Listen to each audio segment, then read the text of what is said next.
So I want to have a little talk today about not serving two masters and what that really means. Many of you will recognize that the saying, you cannot serve two masters, comes from the Bible, but we are also told in A Course in Miracles that we are to not serve two masters. In the Course, it breaks down this idea from a perspective of metaphysics. It tells us that there are two voices inside of your mind that will show you completely different realities. One is the mind of ego, it's the mind of fear, it's the human conditioned thinking mind that looks upon the physicality of the world and everything that is perishable and perceived through the senses of the body. But we also have the thought system that is synonymous with love. It is the voice of spirit that dictates this mind to us. And it is the mind that looks upon a world through the eyes of love and that which is eternal and life, capital L, that has no opposite.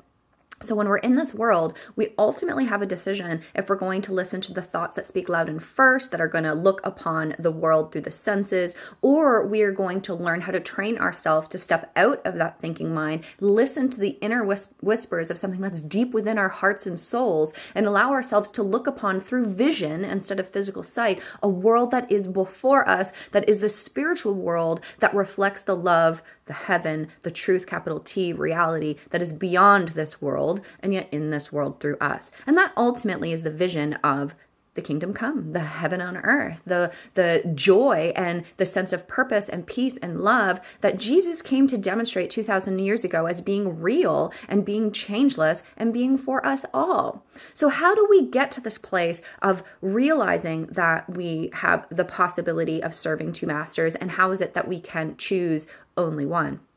Well, A Course in Miracles, it gives us a very simple breakdown of the difference between what is true and what is illusion. So we're told here that whatever is true and real is eternal and cannot change or be changed. So when we're looking through the filtered fear that looks upon the world through the physical senses of the body, it looks upon that which is perishable. It looks upon that which changes. And that which is perishable and which changes cannot be eternal and real, because it changes.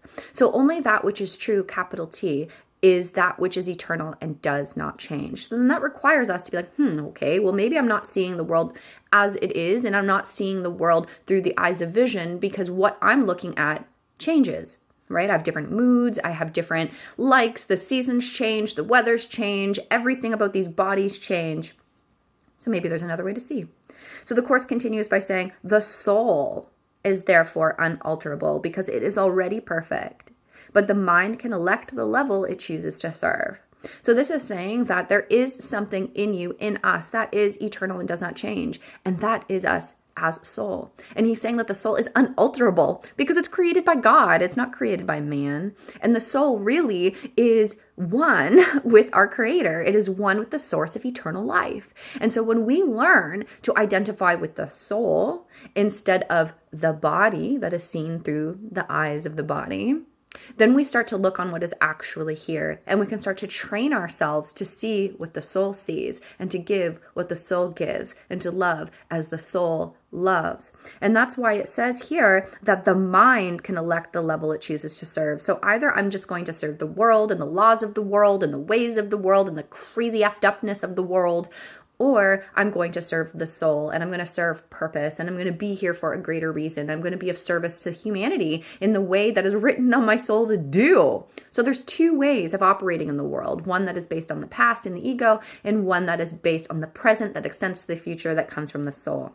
So the last sentence here says, the only limit which is put on its choice is that it cannot serve two masters. So this is saying that you can't serve both the ego and the soul at the same time, that you genuinely have to choose. And in my experience, every single moment is an opportunity to choose again. If I recognize that I've chosen something out of fear, I can choose again and choose my soul. If I've done something out of lack or out of fear or out of uncertainty or out of I have to, well, then those are all opportunities for us to be like, is there another way for me to look at this? Is there another way for me to make a new decision out of this?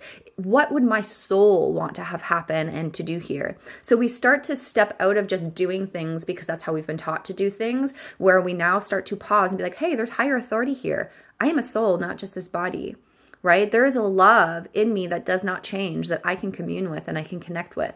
And that is when we start to step back out of the ego fear consciousness of just doing things in the world all the time. And instead it's like, well, what is my soul here to do? How does my soul want to see me? How does my soul want to see why I'm here and what I'm showing up for? So this then becomes the opportunity to choose once again, to choose the soul to lead you, to choose the love to lead you, to choose the spirit to lead you instead of the fear. And a lot of the times when we are transitioning to allow our soul to make decisions for that which is loving for all and eternal for all and changeless for all, it's fearful to take that step. So it might be uncomfortable. But this is why we also must ask, is this what my soul is asking for? Or is this what my small little ego self is asking for? And the more you ask that question, the more you can come into accord with your soul and you can serve one master and allow yourself to witness to the fruits and the gifts and the blessings that come from being totally committed to one master, one mind,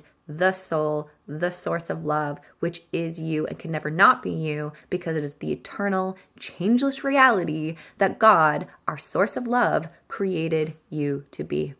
Beautiful souls, may you serve one master today. And so it is.